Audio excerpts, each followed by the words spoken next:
Hello, I'm Luke Darcy and welcome to Access All Areas. It was a big round of footy which began with an incredible Bombers victory on Friday night. With me to chat about all the footy issues, as always, from the weekend is Damien Barrett. Hello, Damo. Hey, Darcy. We'll touch on Essendon very shortly. I want to start with Melbourne and Jack Watts because I know you are not happy with what's going on there, are you? Jack Watts, Damo, should be a 200-game All-Australian player, and I believe that will still be the case. Whether that's at Melbourne or not is another question. Do you think that's well and truly on the table now, that he may not be at Melbourne as early as next year? No, I'm not going to say that, but what I'm saying is there are other clubs around who see the talent, they see the player that Jack Watts should become, and are interested in him. Now, can he get a deal done? I've got no idea whether that would be the case, but Melbourne haven't handled him well. They've admitted some of it. They wheeled him out as a poster boy too early. That was a mistake. They played him in his first game too early as a bit of a gimmick. That was a mistake.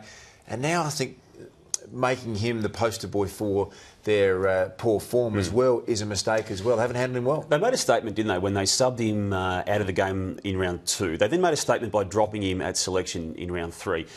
I don't know what statement they made by not playing him in any form of football on the weekend. And I'm sorry, Das, I don't buy the argument that they had him on standby for the possibility that someone gets injured. When you make statements as they have about him, as they did, and then not play him, what happens this week? They can't recall. If they were going to drop him, they should have played him. They should have put another emergency in to cover Mitch Clark.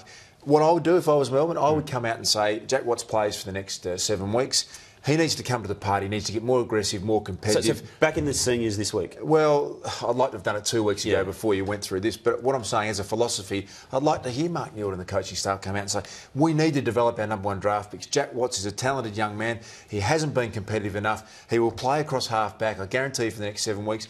My job as a coach will be to turn him into the player that if he can't do it in 7 weeks, we're going to reassess and he may need to go back and find form in the VFL. But I'd love to see them go down that path to support him. In the context of a home and away season, you're going to be able to argue that what we saw on Friday night in Perth, Essendon beating Fremantle, is arguably, Das, with what was all going on, if not the greatest home and away victory of any side ever, it's up there somewhere in the top 5. It's the most emotional one I've ever seen, and to see these scenes in the rooms and speaking to people that were there, talking to Essendon people, it was as raw and emotion-filled environment as you've ever seen. Interstate wins against big clubs.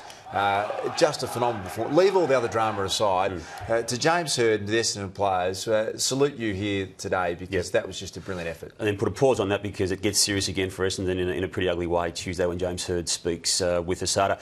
Dustin Martin, Das, you've watched him, you've followed him closely. What are we seeing this year? Are we seeing the emergence? And just because it shows some footage here, this is in the second quarter. You can just see this passage of play. He's in and out of it, and he looks absolutely spent here.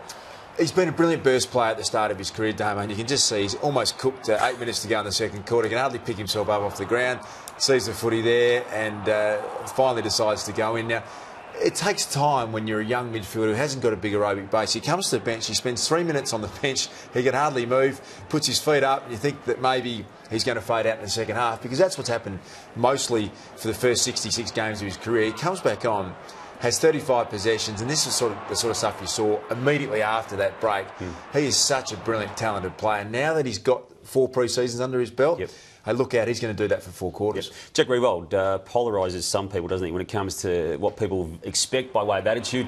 Some pretty clever stuff here, back heel here, which was good play, but you then see other patches of play where he's not as good, Das, and he still kicked 5 goals and was amongst the Tigers' best. This passage here, just probably not the right commitment, fair to say? Well, it is a bit, but I mean, he's leading the Coleman medal, kicked 7 last week, kicked 5, played on an outstanding player in Dale Morris. It's part of what you get. I love Jack Riewoldt. I love going to footy. He reminds us all of the great Matthew Richardson, and you're going to get a bit of that from time to time. I think Damien Hardwick manages him well. There's a lot more good than negative around Jack for me. I want to have a look at some inconsistencies in the sliding rule determinations. We'll start with this one with Harry O'Brien on Luke Hodge. That's not just a collision of 2 player starts. That is a collision of 2 rules. The head high protection and the sliding rule. And Harry O'Brien, tell me he's been reported out of it, Damo, and I am absolutely confused with the sliding rule at the moment. Goldsack and Mitchell there. We saw the DVD pre-season and we understood that the rule had changed, that if you went down low and made contact below the legs, the free kick was going to be paid against the sliding player. Spur and Davey here. And that is the one that Spur could have broken his leg here, could have nearly done his knee. That's the dangerous one that the rule came in for. Now, this is the worst of the lot. This is Barlow, who has got a broken leg, getting free kicked against with Hibberd. Total confusion. I can't wait to hear from Jeff Geeshan, the umpiring department. They need to come out and fix this. It is an absolute overreaction. The Rules Committee have put a rule in place that didn't need to be. You just need to come out and say, hey, listen, we're seeing an incidence of sliding. Gary Rohan's broken his leg. If people are reckless, slide their body in. Are you more confused now than you ever have been? Absolutely. I mean, players are confused, umpires are confused. Supporters are confused. It's a total debacle as it sits at the moment, and it needs to. So what do they do to get rectified now? Well, they've gone down this path of putting a rule in place. I mean, they should have initially just said, if you go in, like they do in soccer, every tackle in soccer is sliding. If you go in and double block, as they call it in soccer, and you're a chance to break someone's leg, you get suspended and you get reported. It's as simple as that. If it's reckless, we'll report you. If not, go back to the old rule, head-high contact, protect the guy going low and hard for the ball. Brett Deledio, Das, in super form, so is Richmond. Have a look at this beautiful passage of play and look how long it took to kick this goal. Pretty demoralising, isn't it, when the opposition, it takes 12 seconds. Brett Deledio and Richmond, they're the great story this weekend as well, how good they're going. He's a super player, has never been in all Australian. Is this better? This is a better passage of play. This might be just as good, isn't it? Long barrel from Guerra. And look at Buddy reminding us all of the great Tim Watson. Just a little hurdle there because you can, because you're Buddy. That's what makes our game great, isn't it? Athletes who can do that sort of stuff on a regular basis. He was magnificent. North and Carlton, Das, both 0-3 after the 3 games. Both clubs have played Geelong and Collingwood, so 2 of the 3 losses against really good teams. Who's worse off, though? I think Carlton, Damo, for mine, because of the expectation coming into the year. I had them up well inside the 8, pushing for top 4 with Mick Malthouse. And as it stands now, 0-3. Sides very rarely get back into a final situation. Only 3 teams have done it in the last decade, having lost their first 3 games.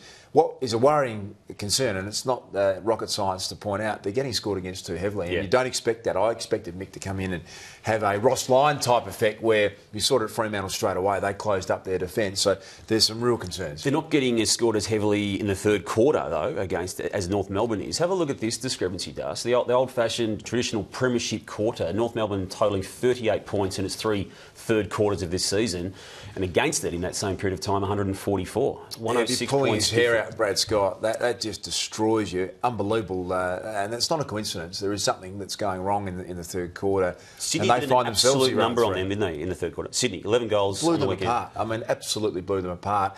And now you look at North Melbourne and feel it's a long way back for them. The other great story, Damo, and I'm excited to talk about Port Adelaide. This game means so much to the showdown over in South Australia. They were down by 31 points in the third quarter. Every right to give it away. I mean, 12 months ago, they were in a horrible situation, Port Adelaide. Ken Hinkley's come in. David Koch, the new president. They've got a new fitness advisor. The place has got its mojo back, though, Damo, and they stand for something again. It's a really proud club, Port Adelaide. Young player Chad Wingard was fantastic. I was up there during the week, actually, Das, and caught up with Kane Corns, and you just feel it's real. There's substance to Port Adelaide's back. Great stuff, Damo. Great to catch up with you, as always. That's Access All Areas for another week. Thanks for joining us. We'll see you next Monday.